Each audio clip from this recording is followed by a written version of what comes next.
Members, we are going to now transition to hear. Next on my list, I have Mr. John Kearns.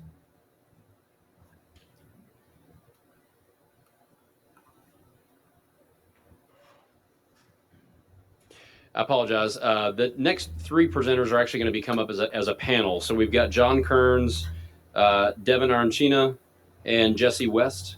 Did I get those right? My college Italian came back to me there. All right. These are the jokes. You can laugh or you can sit there. That's right. So you all will be testifying as a panel member. I would draw your attention to Dashboard. There is a PowerPoint presentation in Dashboard. If you are not utilizing Dashboard, it is also on the screen. So there for your viewing pleasure, and for the panel, you are recognized. Just introduce yourselves for the record and then share with this committee wherever you'd like. Okay, thank you. Can you hear me good? Okay. My name is Jesse West. I'm an attorney and also represent the Tennessee Growers Coalition in the hemp industry. I went to Lincoln Memorial University, Duncan School of Law. So I'm here to talk to you, just give a brief overview of the laws surrounding hemp and cannabinoids. And if you want to go ahead and thank you. So the big thing we wanted to be very clear on is that Delta-8 and hemp-derived cannabinoids are federally legal. This is something the DEA and USDA have been very clear. And actually, they issued letters back in the fall of last year. And while hemp and hemp-derived cannabinoids have been legal since the Farm Bill's implementation, and in Tennessee, we implemented that in 2019. And they clarified back in fall of 2021, and that's when a lot of hemp industry people completely jumped in and invested in this industry and kind of built this infrastructure that we're starting to see today and began producing many of these products. And as you can see, we've got our definition of hemp here. That's 4327. That's the hemp code, but it actually came alive out of the criminal code, an exception to marijuana. And one of the things to be clear that in federal law and in Tennessee state law, the standard is 0.3% Delta 9 THC. And if you'll go ahead and go to the next one, this is very important because when we're talking about THC and total THC, the TDA and USDA already have standards for this and how hemp is grown. And it's important to understand that they have a post-harvest standard for these pre-harvest standard. There's a 30-day window that hemp farmers are required to test their product before harvesting. And this is important because what a lot of people don't understand is that hemp has a natural level of THC in it. It's something breeders can't breed out of the plant, but rest assured that their 30-day standard is very tried and true, and it ensures that no hemp is going to have any level of THC even close to marijuana that we would see in other states.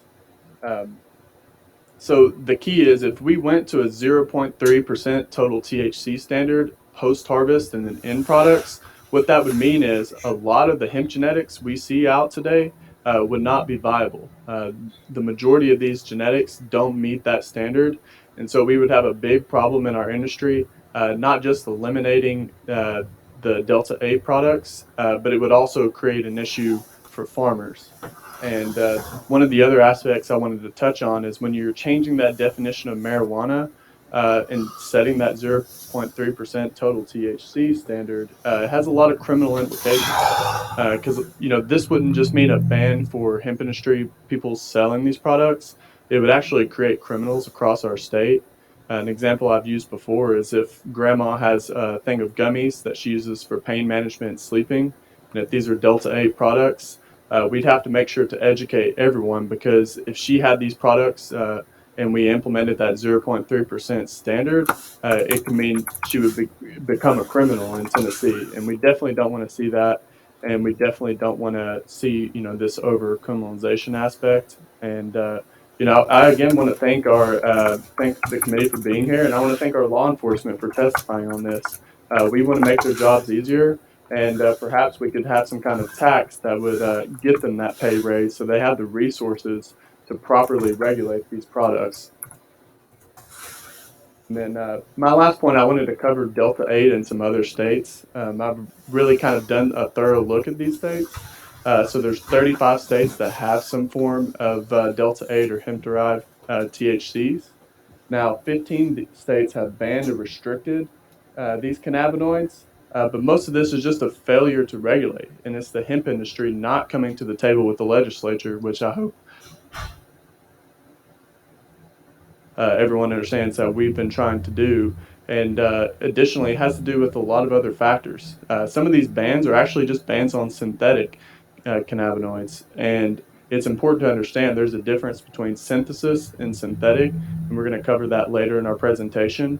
But the DEA standard is very clear that all hemp-derived cannabinoids are legal, and the synthetic cannabinoids are what is being banned, in many of these states.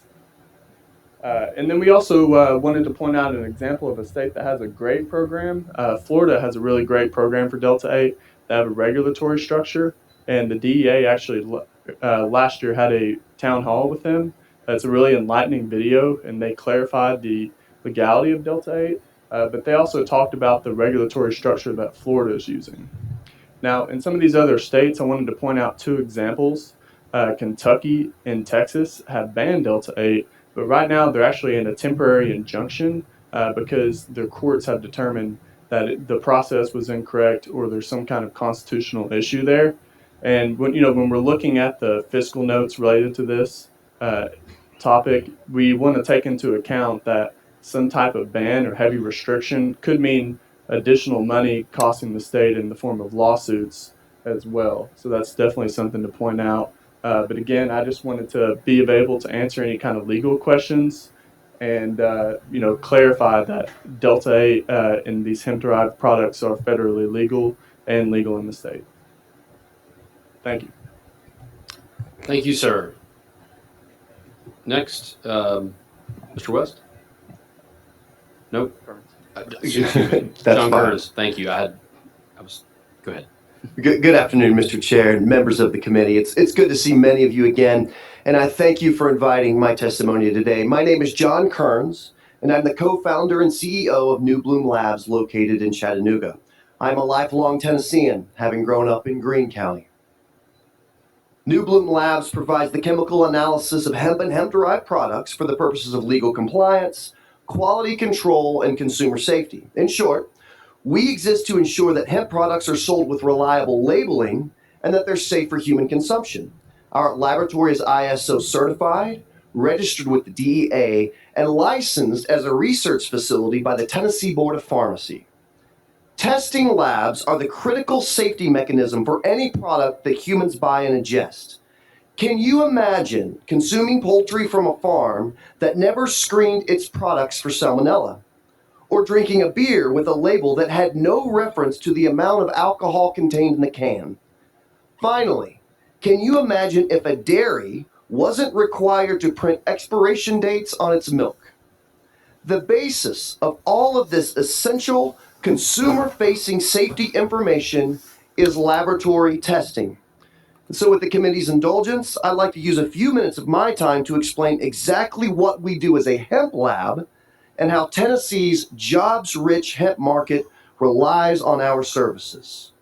From hemp field to harvest, crop drying and storage, and throughout the extraction and manufacturing process, two key concerns are primary throughout the supply chain: legal compliance and consumer safety. And these are why businesses test with companies like New Bloom Labs. To meet these industry demands, we offer the following analytical services. 1. Cannabinoid potency. This test ensures that crops and finished products meet the federal standard for concentration that Congress clearly set forth in the 2018 Farm Bill. This test also ensures that manufacturers are crafting products that provide a reliable consumer experience that matches the concentrations published on the label. 2. We provide safety screenings for the following contaminants: heavy metals, pesticides, solvents, harmful microorganisms, and mycotoxins. Mycotoxins it's a poisonous residue left behind where mold has once been present in a substance. Now, it's important to make clear that the vast majority of the samples that we test pass compliance and safety screening protocols. As an example, just yesterday evening, we concluded the analysis of 120 samples that were screened for microbial contamination. 13 of those returned an indication for the presence of a microorganism, but none of those 13 indicated any level of toxicity.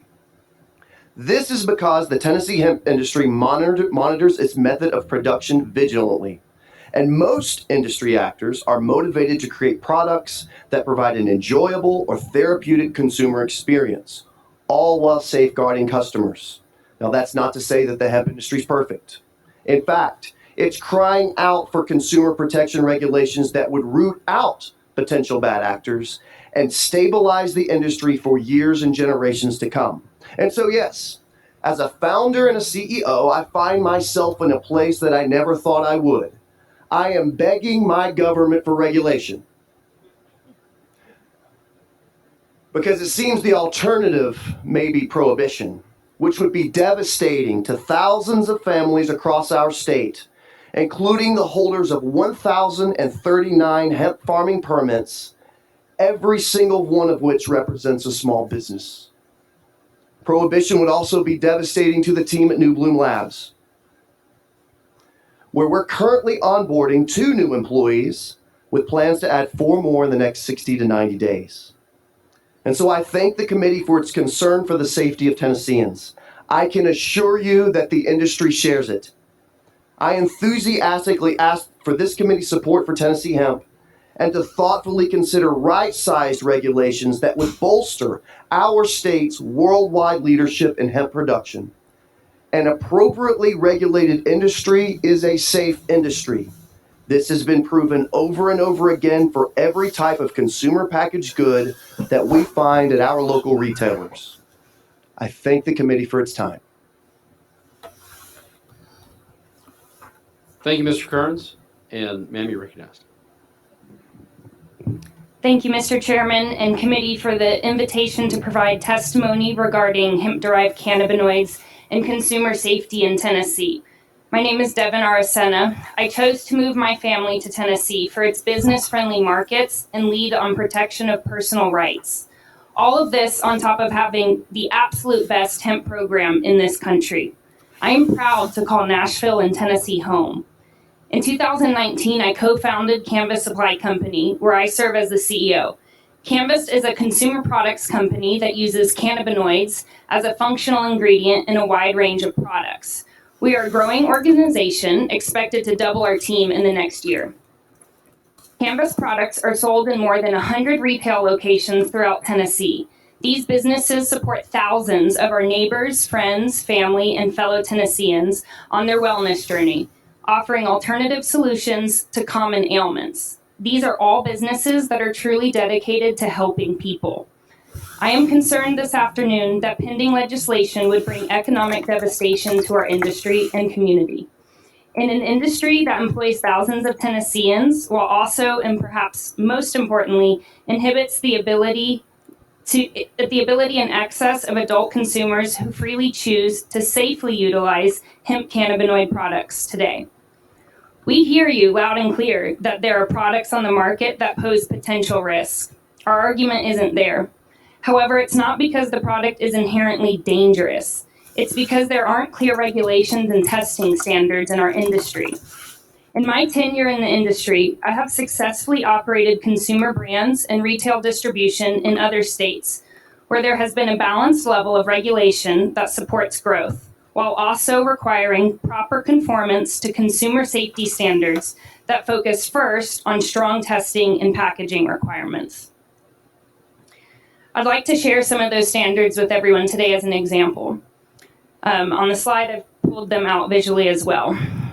This is a short list, but just an example. So we've got child-proof packaging, meaning children wouldn't be able to open the package, clearly stating the milligram per serving and milligram per package, consumption warnings, QR code that goes to testing, batch and expiration that match testing, ingredients with nutritional facts, and what I believe to be one of the most important items, prohibition on marketing efforts towards minors, and most importantly, making these products available for purchase only by adults 21 and up. With clear language on potency and consumption warnings, a consumer can make an informed decision on how they choose to partake, similar to how consumers with accurate information on the labels make informed decision on if they're going to have a beer, wine, or alcohol. Additionally, there has been some concern on cannabinoids being synthetic. I wanted to take a moment to clarify that Delta 8 and Delta 10 are not synthetic. They are synthesized products from organic inputs. The two words are very similar, synthetic and synthesized, but very importantly different. Synthesized products are common in many of our consumer goods that we consume every day. For example, in some of our favorites, beer and sugar. Tennessee is in an opportune position right now to bring the public and private sector together to create thoughtful policies for hemp-derived cannabinoids. We can be an example for the rest of the country and keep Tennessee in the leadership seat of this growing industry that will provide benefits to our state's families for generations to come. Thank you again in time for hearing us today, and we're very happy to answer any questions. Thank you, Ms. Arancina. Members, do we have any questions for our panel? I do see Leader Lamberth on the list. If anybody else wants, let me know. Thank you, Mr. Chairman, and thank you all. Most of you I've met with in my office or spoken to on the phone, and I appreciate your comment mentioning that we need regulations on this. And it's my understanding, again, from virtually everyone I've spoken to in the industry, that seems to be a consensus, is that you have bad actors that are almost ruining the entire industry for those that are trying to do it well. I mean, is that a fair enough statement? I don't want to overstate or misstate anything you're portraying. You recognize. Leader Lamberth, I believe that is accurate. New Bloom Labs has a unique purview in that we do business with the entire supply chain. And so we know growers, we know extractors, and we know product manufacturers. And we work with tens of thousands of producers across the country. I can tell you that the vast majority are earnest producers trying to do the right thing and market their products in a responsible way. And it bothers me. It bothers me when I go into a gas station and I see products that are marketed clearly to children. That's not right, and we should do something about that in Tennessee. And that's, in fact, the beauty of a well-regulated product environment. We can rely on our state's well-crafted regulations and real enforcement mechanisms to protect this industry and continue to make it economically viable for years to come. Leader? Chairman, you mind if I go back and forth a little bit? I know we're tight on time. Go ahead. So, and thank you for saying that. And I want to thank again, the folks that have emailed and called, the industry folks I've met with. I mean, it quite frankly has been very helpful for me. I've said from the moment that this bill was quite frankly filed and amended that it is a starting point, not an ending point.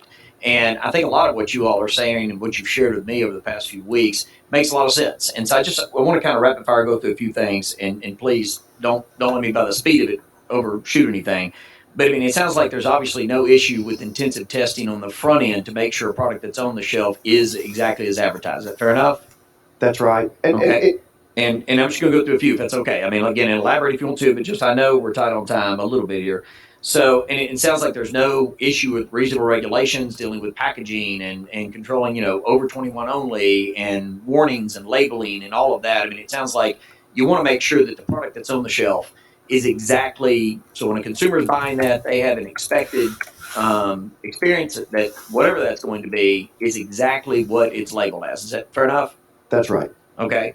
And it doesn't sound like there's any issue with licensure. I mean, folks being licensed to do this instead of just any, 7-Eleven or VP out there being able to sell this and advertise that they're a pharmacy, in instance, or, something else, that licensure and making sure that those that are selling this fit within a certain criteria. Is that fair enough? I would agree, sir. Okay. And as far as consumer safety, if there are bad actors out there that are going beyond the pale and are providing products that are harmful or that are marketed to children or are doing things that, the industry standard would be well beyond, I mean, it sounds like you guys are fine, having heavy regulations that would preclude some of these bad actors from being engaged in this. Is that fair enough? Yes, absolutely. But the easiest way to enforce and make sure that these products aren't on the retail shelf is that we need a law that says that we can remove them from the shelf if they're not compliant. As a first step, that's the number one thing. Immediately cease access to a non-compliant product, and then perhaps an investigation that goes to the root cause of why it was there in the first place. Yeah, and that's exactly what we do with other products. And I'm glad you said that because that is, I think, a goal that should be obtainable. There are entities out there that do that with alcohol, with tobacco, with any food product. I mean, that's done already. That's not, we don't have to reinvent the wheel to do that. So again, I'm glad to hear that. And then the last thing, I mean, I think this is probably an obvious one, but you obviously don't want anyone that's a member of, your organization or your businesses to be arrested. I mean, as we heard earlier from the TBI, I mean, obviously they have a significant number of cases that are submitted to them, and it doesn't go to the TBI unless there's been law enforcement involvement. And so I know I don't want anyone out there who is selling a product where on Monday, they think it's legal, and on Wednesday, a new police chief gets hired, a new officer goes to training, or quite frankly, I know you mentioned the federal regulations, the gentleman on the right. But I mean, I've looked at a lot of that. I mean, they're in flux a little too. I mean, they're looking at a lot of that right now. I mean, the FDA is issuing things, the DEA is evaluating this. If we make a decision here in the state on what is legal and what's not legal, and we make that clear and concise, I mean, that sounds to me to be a much better business model, so that you all know if the products you've got on the shelf, you don't have to worry about entanglement with law enforcement because those are legal, and you know what's not legal as well. Is a clearly defined standard there a much better standard for you all? Well, Leader Lambert, to be clear, yes, we invite standards, and the industry should be held to those standards. It is entirely possible to craft onerous standards that are not helpful to the industry, and that would continue to be a threat to the industry. So it will take some care for sure. But yes, as a general statement, standards are not only welcome but critical for our industry. All right, thank you. And those are my questions, Mr. Chairman. And that's, again, I wanted to just have this conversation publicly. We've had it privately, both my office on the phone, via emails back and forth. And I mean, I think that's extremely good information for us to just have. And, I appreciate you all being here today. Thank you. Next on the list, I have Chairman Hawk. You're recognized. Thank you, Mr. Chairman, and thank you everyone for coming. I must say that Mr. Kearns from Greene County, you all do realize they don't let us out of Greene County until you have a public speaking course. Obviously, he did a very good job. And I had to have a theater course too to get out of town, so they allowed me that. So thank you very much. You did a great job. I want to begin, and Mr. West, as you're speaking as well, I don't think anyone here has an issue with our hemp growers, with the industry, with the farmers that are out there doing the work. In the field, hemp and marijuana are very different. At harvest, hemp and marijuana are very different. And most points along the time frame, there are huge differences. The concerns that I have, and I don't want to speak for others, so I'm going to leave this with myself. The concerns that I have is when you get to the concentration of THC and it's boiled down to it. We heard the gentleman from the TBI say earlier that you cannot differentiate the THC in someone's blood being different from hemp and marijuana being different in their blood system. And I'm wondering if there's a difference in their brain and the reaction in someone's brain as well. So those are the concerns that I have personally about the industry and where we're going. The fact that we were looking at small percentages, that the concentration of THC in the hemp plant itself is very, very low. But when it gets boiled down, when it gets concentrated, when it becomes a product that, and again, I've said this 3 times, that when my school resource officers are coming to me in fear because they are seeing this on a daily basis in their schools, that's what worries me. Can you help me with that science, please, sir? Yeah, well, the first thing you talked about was the farmer. Can you hear me good? Okay. The first thing you talked about is the farmers. And one of the things I wanted to make sure is that we're just setting attainable standards. And I believe that the department's current standards and the USDA's current standards are attainable and they're working well. When it comes to the science and the brain, well, one of the things I wanted to make sure to say, we talked a lot about traffic and traffic fatalities. No one should be driving under the influence of any substance. But I think dosing and regulation will really help with that. I mean, for one, making sure people are 21 and up, that parents aren't, leaving these products out and their kids aren't getting them. They need to put them up in their liquor cabinet or putting somewhere that they know are safe and not accessible. But also just making people understand that there's dosing, and that if they take a product, that they know how long it should last and know the effects. That's going to greatly reduce the traffic incidences that we have. And I think in some other states, we've seen when they've regulated cannabis products, they've seen those traffic situations go down because you understand what you're getting. I'll leave it to Mr. Kearns for the science, though. Well, first of all, I'm happy to comment as best I can on any of these. Let me say at the front end, I'm here on behalf of my company, and proud to say I'm here on behalf of an industry. I am not personally a technical professional. I'm not a chemist. I'm the CEO and founder of my company. But I've heard a lot of talk today about the caseload that TBI has. And let me say that if we come up with a regulatory system that requires the testing of these products on the front end, and we know that before they ever go to market that they're already compliant, then that reduces the caseload on the back end for the TBIs, that they can do serious work and more focus on things like violent crimes and serious illicit drugs. So I don't think that the TBI needs to enter into a contract with a private lab for its casework. I think we need to require the industry to test its own products, because at current, Tennessee code is silent on the role of testing labs, and that needs to change. Just to follow up, and we've talked a lot about science. I think on the front end again, and if your company or some other company out there, we're all entrepreneurs here. We like to encourage entrepreneurship. If we can work with law enforcement in some way to create that better test, in addition to work with law enforcement to create the test that I mentioned earlier in conversation, to help law enforcement when they're making a traffic stop. Let's create that science to where we can better identify if someone is under the influence of a substantial amount of this THC. So that would be helpful. I'll challenge you as a business person, as a business model, to see what we can do, what you can do to try to put that in the context of your business as well. Thank you, Chairman and members. Thank you, Chairman. Next, I have Chairman Farmer. You recognize? Pass. Chairman Halsey. Thank you, Mr. Chairman.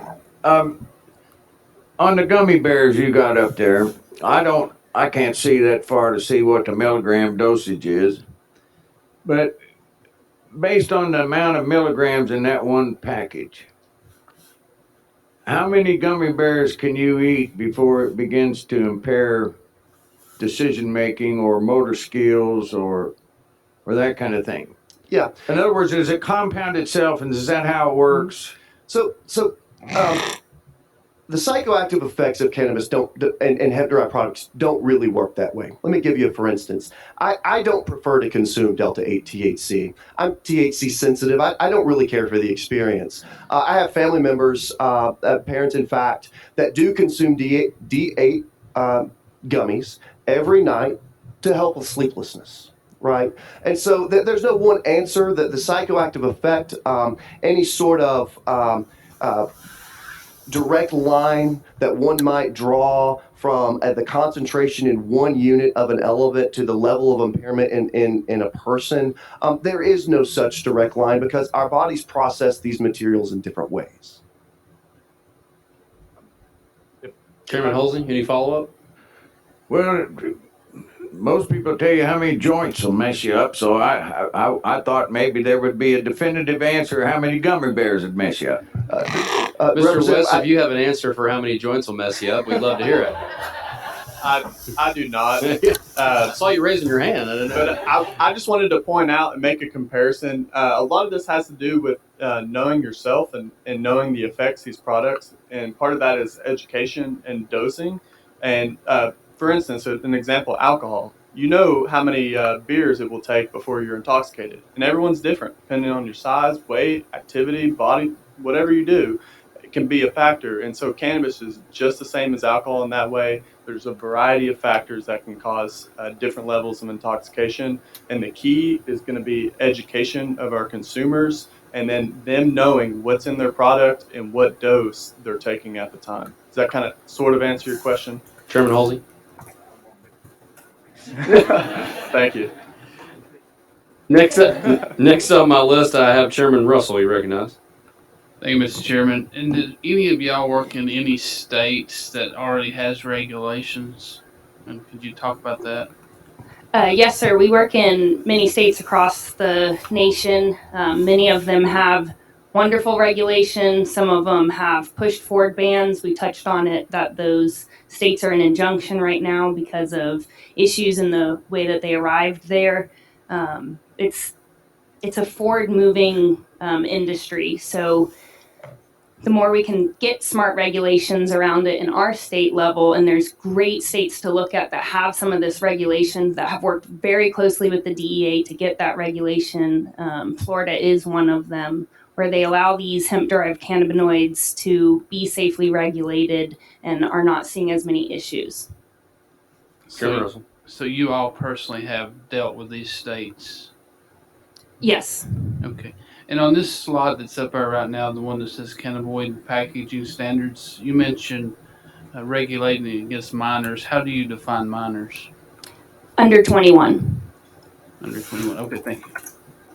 Finally on my list, I have Representative Sherrill. You recognize? Thank you, Chairman. In your comment earlier, I think you were sort of saying that maybe we need to do more on the front end. Is that correct? Yes, right now there's no law in Tennessee requiring producers to conduct any sort of consumer product testing at all. And so a Delta 8 product could be on the shelf, and I can almost assure you that a Delta 8 product is on the shelf not far from this location right now that's never been tested. We have no regulatory framework to enforce whether or not that product should be on the shelf. I don't believe that it should unless it's been tested, and that's what the law is crying out for. Representative Sherrill. So don't we test this in the field, the marijuana or the hemp or whatever you want to say about it? Don't we test in the field before it's actually sent to the producer or the processing product? The panel. Yes, Representative, we certainly do, but those concentrations of these different analytes change over time throughout the manufacturing process and the supply chain. So when a crop is harvested in October of this year, say, and then by May of next year it's turned into an edible, that concentration will fluctuate quite a bit before it's arrived at the final consumer product. It's important to test not only the crop, but the final product as well. Representative Sherrill. So does the product, marijuana, hemp, or whatever, does it get hotter? I've heard people talking about this. Does it get hotter as it leaves the field to go to the factory to go through the process? Is that correct? So you're asking a question that's related to manufacturing specifically, and there are any number of different manufacturing processes. In many instances, that might be the case, but that's not to say that if a substance gets hotter during part of the supply chain, that it's not diluted out by quite a bit before it becomes a consumer product. And I know Devin is more intimately familiar with the manufacturing process, so perhaps I should defer to her. It's all about concentrations. So when something comes out of the field, it's one way, and then throughout the manufacturing process, we can concentrate it, make it very concentrated, so that we have an oil or a distillate, and then we formulate it out into finished goods.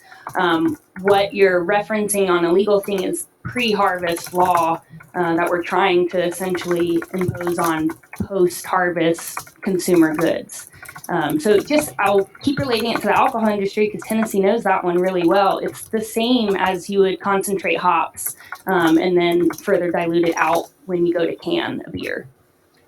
So in his comment earlier about maybe we needed to do more on the front end, so are you wanting to put more of this problem upon Department of Agriculture? We do have representation here of Department of Agriculture, so are you sort of wanting to put more of the burden up on them to make sure that they don't let this product get too hot before it gets to the to the factory? Representative, no, I'm not suggesting that. What I'm suggesting is requirements for testing on consumer products before they're distributed into the market for retail sale. That way, if we know in Tennessee that products are compliant on the front end, it means far less casework in criminal court and on part of our investigators on the back end. Right now, because there is no testing standards in Tennessee, there's no guarantee, and because there are no thresholds for compliance, there's no way to assure consumers about what's in that product, whether it's consumer safe or whether it's legally compliant at all. Thank you. Yes, sir. I think to put a finer point on it, what they're saying is the representative here from Canvas has labeled her product. She's got dosage. She's got all this information on here, but she's doing that because she's a good person, for lack of a better term. There's no state law that requires her to do that. Moreover, there's nobody at the state or who is regulated by the state that verifies whether or not that's accurate. Now, again, she's a good actor. She doesn't want to make people sick. So I could reasonably believe that what she's put on that package is accurate, but somebody else could easily imitate her product, pretend that they're her, basically, because there's no consumer regulation that prohibits that in Tennessee, rip off her logo and everything else, slap those same disclosures on the back, but absolutely zero testing of the actual product has happened. So what they're saying is nobody's responsible for testing. They're doing it because they're good actors, but I'm sure there's plenty of nefarious folks that are not doing it out of the goodness of their. That makes sense? All right, next on my list, I have Representative Hardaway. You recognized? Thank you, Chairman, and good afternoon to you. Thank you for being here. And I'm not going to cover a lot. Chairman hit one on dosage on the packaging. Is the packaging regulations, labeling regulations that you have in mind, will that include dosage, and will there be any warnings on there for health or medical or operating machinery or driving? What do you envision as being on the package, the label? Thank you. We do, I'm just going to list these out. So on here we have consumption warnings. So do not operate heavy machinery, or which would include driving. So that's a consumption warning. So that's giving someone a heads up. The same way we have these on beer, wine, and liquor labels. That's giving someone the heads up that this is going to have an effect on you. I would want some sort of dosing requirements on there. So you have to say how much is in it. The same way we can't go into a liquor store and buy beer or wine without it clearly stating it on the label. So someone can also, in time, with consumer education and the growth of our industry, they start understanding what these milligrams per serving mean, and they can consume with information. Representative Hardaway. Thank you, Chairman. And will there be recommendations based upon size, weight, and whatever else impacts the time that it takes to metabolize the product? Yes, that's really up to our industry to continue educating consumers. There's multiple different ways to consume hemp-derived cannabinoids. So the more time we have to educate consumers on those different methods, on someone's different height, weight, size, on their stage of health, we can start helping someone learn what dose would be right for them. But the safest thing is start low and slow. Representative Hardaway. And you reference education a number of times. Tell me what that education looks like for the consumer. So it looks like a lot of education because this plant has been prohibited for so long. So at my company, we start first with explaining what someone's endocannabinoid system is. So that's the system in your body that these plant compounds interact with. And then from there, describing all of the different cannabinoids. There's over 100 of them and how they could have a different effect with your system. Representative Hardaway. Thank you. And who should be doing this? Is this something we ought to be teaching our children in school, or do we hold Saturday classes, or online? How do we educate the consumer? I don't know if it would be happening in school because I really believe strongly that this is a 21 and up product. But who should be doing it? I mean, the more we can talk about it and not ban it and not prohibit it, it gives us more of a platform to educate consumers. I think the industry as a whole, the trade associations within the industry are responsible for it, brands within the industry, and the retailers that distribute this product are the ones responsible and currently doing the education. Representative Hardaway. Thank you, Chairman. I'm still not getting a clear idea. Perhaps the two gentlemen would care to take a shot at it. Does the industry, does your company have a plan, have a strategy for educating the consumer? Representative Hardaway, yes, we do. In fact, right now, my company is building a media suite so that we can turn out YouTube videos regularly to educate both consumers about hemp-derived cannabinoids, but also educate the industry. And as folks are interested in entering the industry, perhaps in production, educate them about the importance of lab testing, how to read a lab report. So I think the answer to your question is this is going to be a collaborative effort between all parts of the supply chain in the industry. I love the open exchange of ideas that we've had here in this forum today. I hope that it continues, and I hope that we can continue to collaborate with our government regulators and our lawmakers on how to best educate Tennesseans about this new product. Thank you, Representative Hardaway.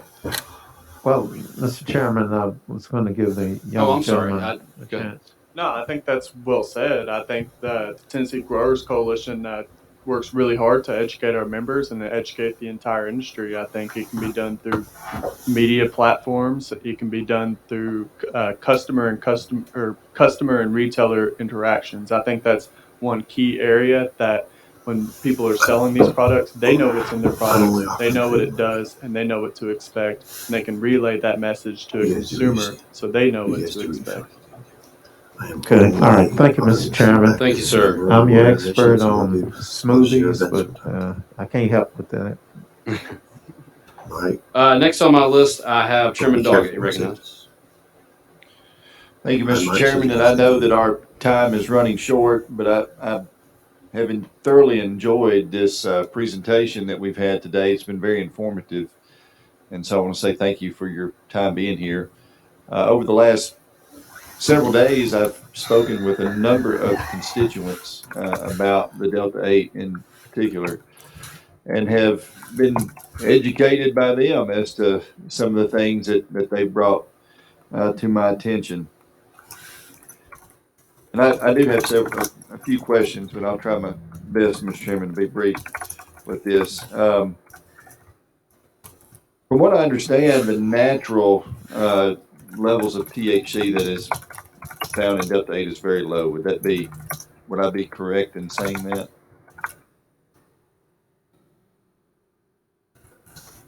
Yeah, I think the levels that we find in current hemp plants are very low, but it's something I believe people are selectively breeding, just like we do all types of plants to raise that level.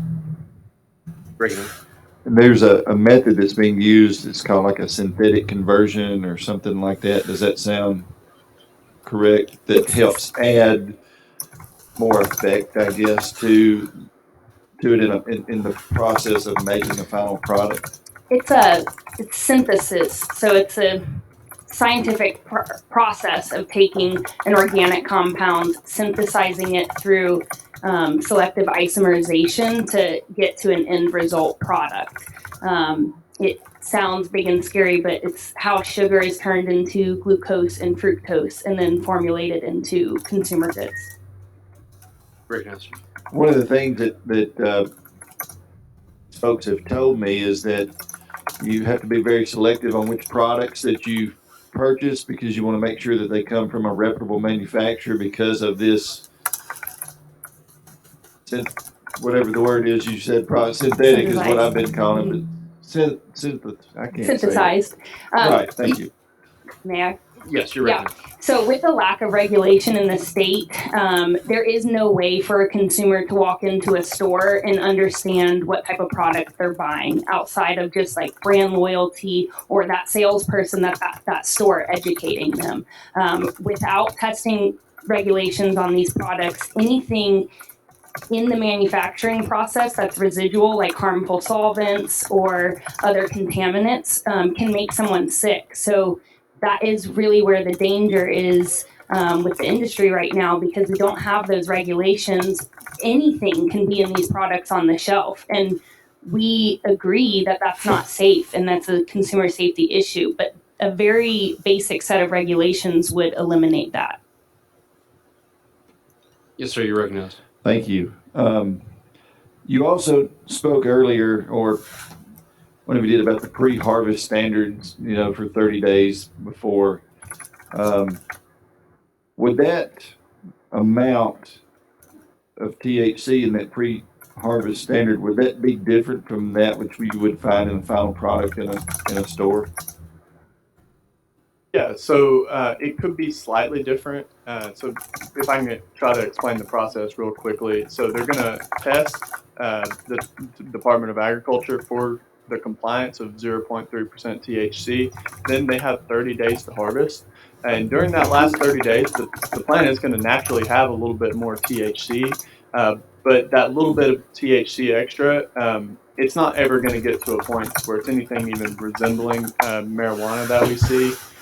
And there could be a little bit of variation, but the USDA knows that, and the TDA standards, they took that into consideration when they were making it. Does that kind of make sense? Chairman Doggett, you recognize. Thank you. So would it be safe to say that somewhere between that 30 days and the time that product got to market, that it could be, could be slightly more amount, or are we talking like large amounts of difference in the content? I'd be happy to tackle that because we do a lot of compliance testing for not only Tennessee, but many states throughout the country. The 30-day harvest window was installed by the USDA to grant some variance to growers because the 0.3% standard is rather low. And so it created a little bit of a cushion to say, okay, it takes some time to get the test back, to send it off and get it back.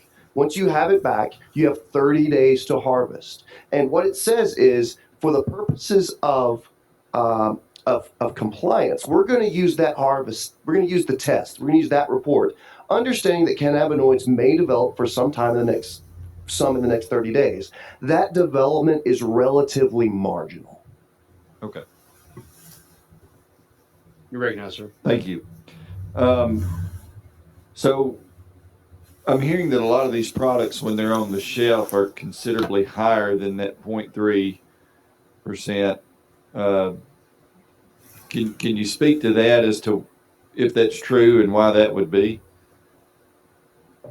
Well, the 0.3% federal standard that is referred to in the Farm Bill as well as the Controlled Substance Act pertains to Delta-9 THC, right? And so I think what we're contemplating are hemp-derived cannabinoids here that are not just Delta-9 THC. So any product on the shelf should absolutely meet that federal standard for Delta-9 THC. Chairman Doggett, you recognize. So with thank you. With Delta-8 cannabinoids and others, the 0.3 does not exist for that. So it's possible that you could have anything in excess of 1% or higher for Delta-8 cannabinoids? Strictly speaking, yes, and that's because federal policy has sanctioned those higher concentrations. Of Delta-9? No, not of Delta-9. Not of Delta-9, of Okay. Other hemp-derived cannabinoids. Very good. You recognize. Thank you. What would happen to a user who, could someone expect if they were to use a Delta-8 cannabinoid that was very high in concentration of that particular THC, what would be the effect, or what can someone expect to happen to them?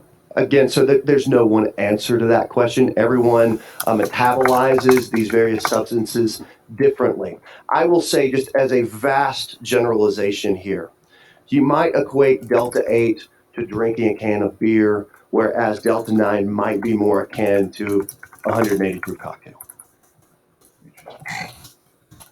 Chairman Doug? Thank you. Well, I've had several tell me that they've experienced different things by taking, these types of products. Is there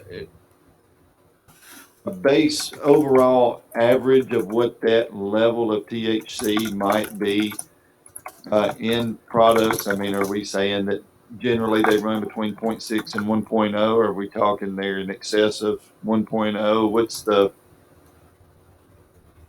Again, not a single answer to that question because of the various different ways that human beings metabolize these products. It's just, I wish I could be more enlightening. It's just impossible to answer that question. Thank you. Final question, Mr. You Chairman. recognize? I know and I appreciate the industry is coming and asking for regulations because we want to make sure that, things that are packaged are done properly and not enticing the children and things like that. Would the industry be open to setting a cap or a limit on the amount that could be sold or for consumption? Yes, we're certainly open to that conversation. And I also just want to say it's because you're talking about percentages, to be more accurate to consumer goods, it would be milligrams per serving. And so usually when people are having those results from when they've consumed the product, it's most often it was probably a lack in packaging that warned them and that had a milligram per dose per serving stated on the bag that allows them to kind of have a moment to say, let me think about this for a second. But yes, a milligram per serving would be appropriate for our industry. Well, I will say this. I was told do not eat the entire pack of gummies. That is very good advice. Yes, they said do not eat the entire pack. That is maybe eat half of the gummy instead. They of the said one gummy and no more. So thank y'all very much for your time. Thank you, Mr. Chairman. Last on my list, I have Chairman Russell. If you're still, thank you, Mr. Chairman. Yes, sir. I was just curious of how sales in Tennessee compares to sales in states that are regulated. Tennessee is doing really well. I don't have actual numbers in front of me, but we have a very large industry in Tennessee. Like I mentioned in my introduction, it's why I moved here. And we have the best law for hemp in the country, and we've got a very strong business economy here around it. Chairman Russell. Is there any liability issues that y'all have to deal with by selling unregulated products? I will say that for the hemp industry, and again, this is a very general statement, but risk management is absolutely a primary concern for the hemp industry. The risk management industry, the insurance industry, is rapidly trying to catch up with the development of the industry and offer us useful instruments that would help us manage our risk. Chairman Russell, you recognize? Can you get insurance for selling unregulated products? For selling unregulated? Yes, like Tennessee's not regulated at this time. Can you get liability insurance coverage for those products that you sell people? Yes, because there is a level of regulation through the USDA law. Thank you. Thank you very much for being here. We appreciate your testimony, and I know this has been very helpful. The leader and I have been kind of swapping comments offline, and I think consumer protections, testing, safety standards is exactly what we're talking about here. Again, I want to remind the committee, we're not talking about legalizing or decriminalizing anything. These are products that are already perfectly legal. We need to figure out how we tell consumers what they are and make sure that there aren't bad actors lying to them. So thank you very much for being here today. And members, that concludes our presentation. So we will go back in session. We are back in session. And members, as a reminder, we do have a